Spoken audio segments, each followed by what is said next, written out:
Halo, assalamualaikum warahmatullahi wabarakatuh. Pemirsa sekalian yang berbahagia, kita sebagai orang yang bekerja sebagai peneliti, ini rasanya sering ditanya orang. Ya, pertanyaan itu, bagaimana sih penelitian kok ujungnya tidak jelas? Jadi banyak penelitian yang hanya ditulis saja, hanya akhirnya itu dalam bentuk tulisan di jurnal saja. Nah, mana hasil akhirnya yang akan dipersembahkan kepada masyarakat. Nah, ini begitu. Jadi memang penelitian itu tidak mudah. Nah, ini akan kita bahas. Jadi pemirsa sekalian yang berbahagia, tugas seorang peneliti itu ya meneliti kalau bisa. Jangan ada pekerjaan-pekerjaan yang lainnya sehingga tujuan akhir bisa tercapai. Nah, ini. Jadi tujuan meneliti itu ya hasil akhirnya adalah dalam bentuk teknologi. Ya meskipun yang sosial juga harus ada produknya. Nah, oleh karena itu untuk mencapai sasaran tersebut tidak mudah. Perlu diketahui hambatan-hambatannya apa. Jadi kita sering mendengar adanya inovasi, adanya invensi. Jadi apakah bedanya? Ini kan wajib diketahui oleh seorang peneliti. Kalau invensi itu adalah penemuan yang betul-betul baru, yang sebelumnya tidak ada. Kalau inovasi yaitu penemuan tetapi dari yang sudah ada penambahan sedikit, ada penambahannya agak jauh. Jadi istilahnya inovasi sama dengan invensi, berinteraksi dengan kalau bisa komersialisasi, jadi ada interaksi. Nah, jelas bedanya. Kalau invensi hal yang baru, sebelumnya tidak ada. Inovasi sebelumnya sudah ada, tapi ada perkembangan berikutnya. Jadi inilah tugas seorang peneliti itu, ya kalau bisa menghasilkan invensi, setidak-tidaknya inovasi begitu. Jadi ini yang mau saya sampaikan, bahwa untuk mencapai tahap yang sudah menjadi terapan, menjadi produk, itu ada levelnya. Makanya ini kita sampaikan teknologi readiness level atau tingkat kesiapterapan teknologi. Jadi ini diadopsi dari NASA pada waktu itu yang ingin melakukan hasil-hasil riset yang di-outsourcingkan, tetapi harus dilihat tingkat kesiapterapan teknologinya seberapa jauh. Makanya dibentuk konsep TRL, Technology Readiness Level ini. Nah, jadi ada 9 level. Nah, ini perlu diketahui oleh para Bapak semua. Jadi dari 9 level, dari TRL 1 atau TKT 1, kemudian naik TRL 2, 3, 4, 5, 6, 7, 8, dan 9. Jadi itu merupakan dari TRL 1 itu adalah merupakan prinsip dasar dari teknologi. Ini pembagiannya. Ini orang kalau ini pusing menghafalkan ini. Jadi nanti kita sampaikan teknik-teknik untuk melihat bagaimana itu menjadi lebih mudah. Jadi yang kedua, formulasi konsepnya, dari aplikasi teknologi tersebut. Kemudian yang ketiga itu pembuktian konsep atau proof of concept. Jadi fungsinya bagaimana, berjalan dengan baik enggak secara analitis maupun eksperimental. Kemudian yang keempat adalah validasi kode komponen, nah gitu. Kemudian yang kelima, validasi komponen yang lebih luas lagi. Kemudian menginjak yang keenam adalah demonstrasi model atau prototipe. Nah, ini yang penting. Ini sudah mulai dalam bentuk prototipe. Kemudian TRL 7 itu demonstrasi prototipe yang lebih luas lagi. Dan TRL 8 adalah sudah sistemnya sudah lengkap, tinggal diuji. Dan yang ke-9 memang TRL 9 benar-benar teruji dalam skala pengoperasiannya. Jadi itu apa ya, sehingga ini biasanya sulit orang apalagi menghafalkan ini. Tapi bisa kita lebih sederhana kita bedakan. Ini yang sebelah kiri ya. Kalau TRL 1 dan TRL 2 itu merupakan riset teknologi dasar. Kemudian 2 sampai 3 itu adalah visibilitas, atau riset untuk pembuktian kelayaan. Kemudian 3 sampai 5 itu sudah pengembangan teknologi, ada teknologinya. Kalau sudah sampai 5 itu sudah teknologi sudah ada, tapi perlu didemonstrasi. Demonstrasi itu ya 5, 6 ini demonstrasinya skalanya semakin naik. 5 dan 6 itu sudah naik. Kemudian dari pengembangan subsistem itu adalah TRL dari TRL 6 sampai 8. Sistemnya udah agak kompleks, itu harus dikembangkan 6, 7, 8. Dan akhirnya adalah pengujian sistem, peluncuran dan pengoperasian itu TRL 8 dan 9. Jadi ini penelitian kita ada di mana bisa dilihat dari komponen-komponen yang ada di sini. Makanya melihatnya itu bisa ada TRL kalkulator, ada teknometer. Nah, itu bagaimana ada pertanyaan-pertanyaan dimasukkan, nanti kita itu penelitian kita pada TRL nomor berapa bisa dilihat. Jadi ini tadi kita itu ada di mana, TRL kita ini penjelasan singkatnya seperti ini supaya ini mempermudah. Nah, sama dengan ini juga untuk melihatnya. Jadi kalau kita bagi menjadi 3 itu sebetulnya 1 sampai 3 itu riset, 4 sampai 6 itu adalah pengembangan. Nah, kemudian 7, 8, 9 itu sudah mau diproduksi, sudah operasional. Nah, ini mempermudah kita bagaimana pembagian dari teknologi readiness level ini. Nah, ini sama dengan itu juga untuk memformulasikan kita. Jadi kalau ini seperti TRL 1 sampai 3 itu ya penelitian dasar. TRL 3 sampai 5 juga penelitian terapan, itu mempermudahnya begitu. Kemudian dari 5 sampai 7 itu pengembangan teknologi karena dalam bentuk tadi prototipe. Ya, yang terakhir 8 dan 9 itu ya pengembangan sistem, pengembangan prototipe yang sudah ada. Dan kalau dibedah lagi menjadi pembagian itu siapa yang melaksanakan, itu sudah bisa kita lihat. Jadi kalau 1 sampai 4 itu biasanya laboratorium yang mengerjakan, universitas, lembaga penelitian ilmu dasar. Nah, kemudian kalau sudah sampai prototipe itu biasanya sudah universitas, ini 5-6 itu biasanya cara 5-6 itu yang mengerjakan universitas, lembaga penelitian atau litbang industri. Nah, itu. Tetapi kalau sudah 7, 8, 9 itu yang mengembangkan adalah di dunia nyata, yaitu litbangnya industri.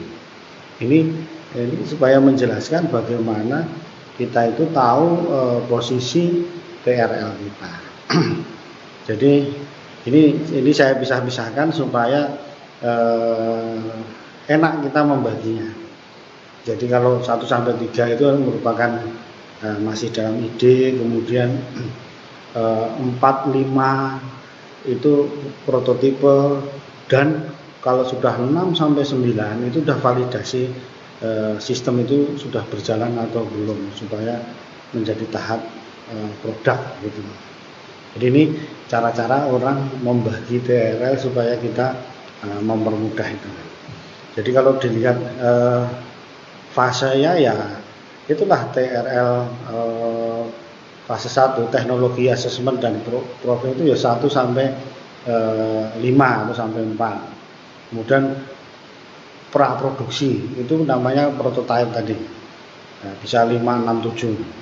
Dan implementasi, produksi dari implementasi tadi kan 8 dan 9. Jadi ini kalau kita bagi ya ini tadi basis konseptual desain, preliminary itu 3, detail desain, 5 itu lab testing, 6 itu prototype, tes di lapangan TRL 7, pre-production TRL 8, dan 9 itu komersialisasi.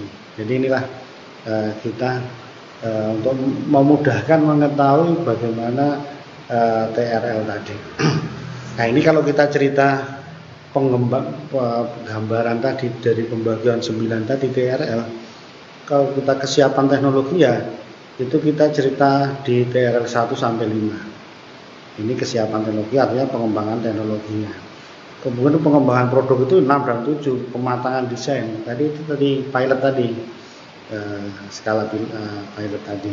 Kemudian pengembangan manufaktur produksi massal itu ya di 8 9. Tetapi kalau kita lihat dari resiko dari peluncuran itu bisa kita lihat. Resiko tinggi ya tentunya dari TRL 1 sampai 6. Nah, yang lebih rendah itu dari 7 sampai 9 itu sudah mulai rendah resiko kegagalannya. Nah, meskipun begitu nanti kita sampaikan dalam setiap tahapnya itu ada halangan-halangan tadi yang sering saya sampaikan. Jadi ini intinya dari TRL 1 sampai 9 itu tidak menjadi produk akhir, tadi ada jawabannya di sini. Ini dengan sumber DKGAWA, ESER, dan Branscom mengatakan demikian. Jadi TRL 1 itu merupakan fundamental riset dasar. Kemudian pilar satunya teknologi riset teknologikal itu 2, 3, 4. Kemudian produk demonstration itu adalah di 5, 6, 7, dan 8. Nah, ini di awal memang demonstrasinya di lab misalnya. Nah, ini.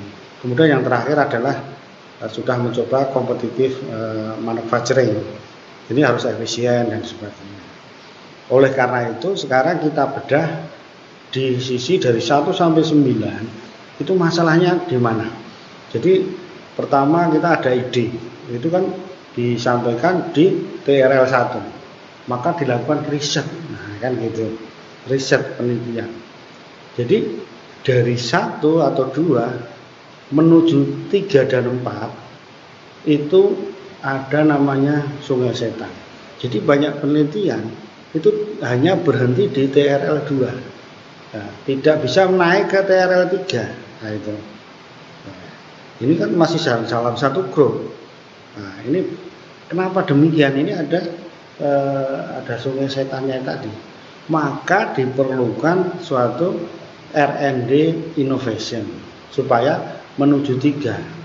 Nah karena 3 tadi udah pengembangan ya, udah pengembangan. Intinya apa di sini?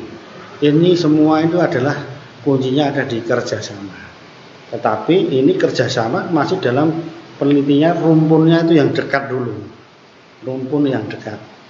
Nah, kalau ahli kimia ya kimia organik, misalnya kimia yang lain itu perlu kerjasama karena ini masih dalam tahap fundamental riset. Ini kalau tidak kerjasama ya tadi itu berhentinya di situ-situ saja. Jika ini bisa dilewati Sungai Setan ini berikutnya, maka sampailah pada TRL 4 atau 5. Nah, biasanya inilah jurang atau lembah kematiannya yang paling dalam ada di sini. Banyak penelitian itu yang berhentinya di sini, di TRL 5. Ini selalu begitu di TRL 5. Ini hasil lab mengatakan hasilnya bagus. Tapi untuk menjadi produk macet. Nah ini banyak uji di lab ya bagus sekali, tapi di lapangan tidak bagus. Ini karena adanya valley of death ini, jurang kematian ini. Ini solusinya sama. Ada masalahnya adalah kerjasama. Hanya ini adalah dengan ahli, dengan tim yang agak jauh, yang lebih jauh lagi. Nah, saya contohkan nanti kita ada contoh-contohnya bagaimana mengatasi Sungai Setan, kemudian lembah kematian. Intinya kerjasama tapi lebih luas lagi. Nah, itu contoh misalnya produk bio pestisida. Di lab bagus, di lapangan tidak bagus. Nah, ini perlu kerjasama dengan ahli lain, misalnya ahli packaging yang bisa membuat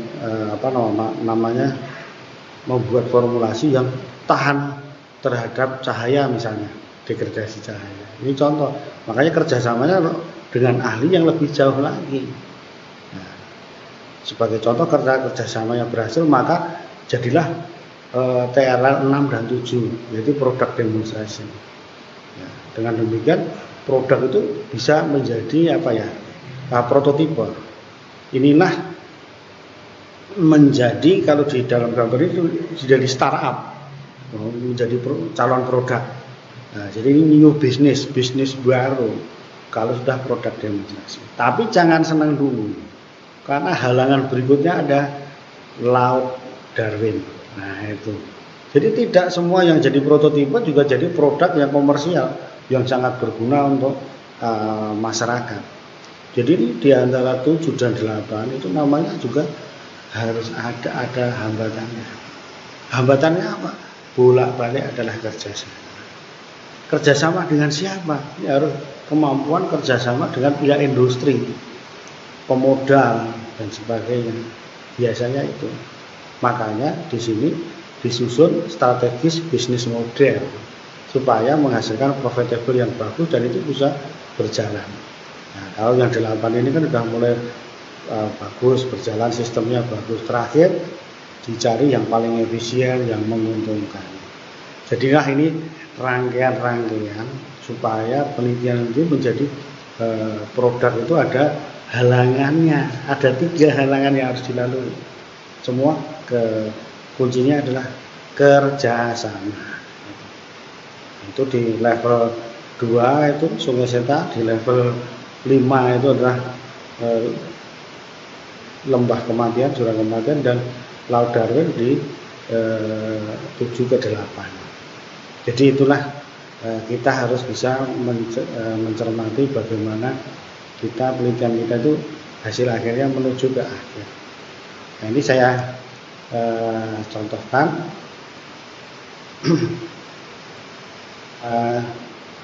contohnya yang sudah real kita laksanakan. Jadi contoh TRL 1 ini ceritanya mau membuat feromonas. Jadi TRL 1 itu adalah percobaan mengenai kandungan orites. Jadi orites kita ekstraksi. Jadi idenya itu karena ada semiochemical yang bisa menarik kumbang. Kemudian kita bikin feromonnya sampai tahap komersialisasi. Jadi yang pertama penelitian mengenai kandungan semiochemical atau feromon dari orites. Yang pertama ini berhasil, selanjutnya maju lagi ke TRL kedua. Betul tidak? Nah, ini ya. Jadi di HPLC feromon diidentifikasi jenis-jenisnya apa. Ini sudah TRL kedua meskipun dari tahap itu. Nah, berhasil, ternyata betul 95% kandungannya ini. Kemudian menuju TRL ketiga, uji fluktometri bahwa di lab itu kumbang dikasih itu dia bisa berjalan, bisa menarik. Ya itu masih TRL 3. Kemudian ya ini di sini kita harus menuju TRL 4 itu ada namanya Sungai Seta tadi. Karena ini memerlukan keahlian lain. Nah, keahlian lain apa? Harus ada ahli dispenser, ahli harus yang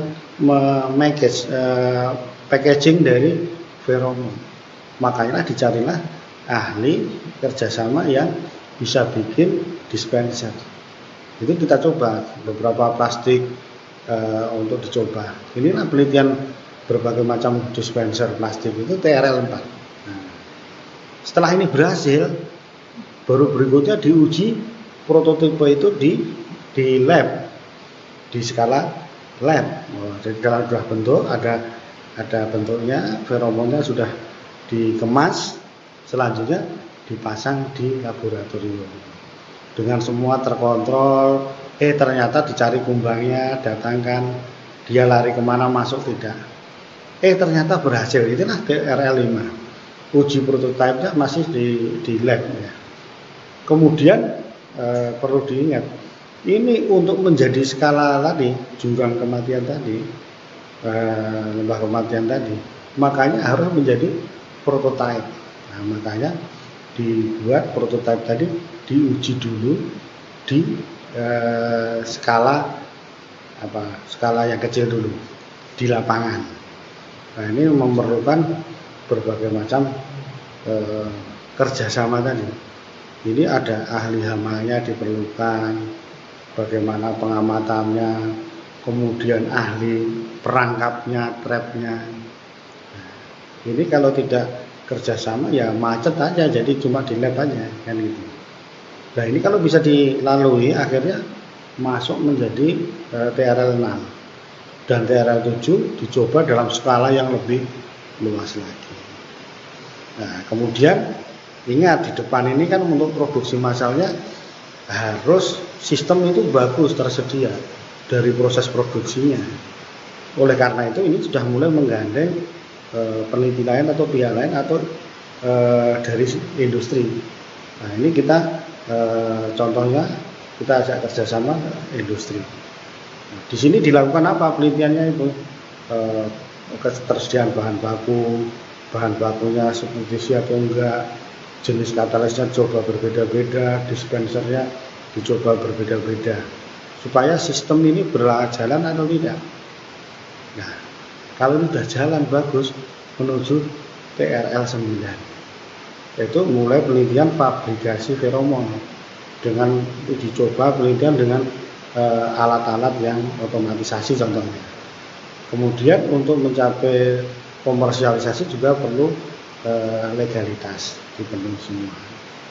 Jadi ini contoh suatu produk dari penelitian dari awal menjadi produk itu memerlukan TRL dari 1 sampai 9. Dan ini lubang-lubang tadi 3 hambatan tadi harus bisa dilalui. Inilah contoh, mudah-mudahan contoh ini bisa menginspirasi kita posisi di mana produk kita sekarang. Apakah perlu ke depan itu perlu apa dan tantangannya bagaimana. Ini mudah-mudahan bermanfaat, penelitian kita menjadi membumi, bisa dimanfaatkan oleh masyarakat dengan mengetahui TRL posisi kita sekarang.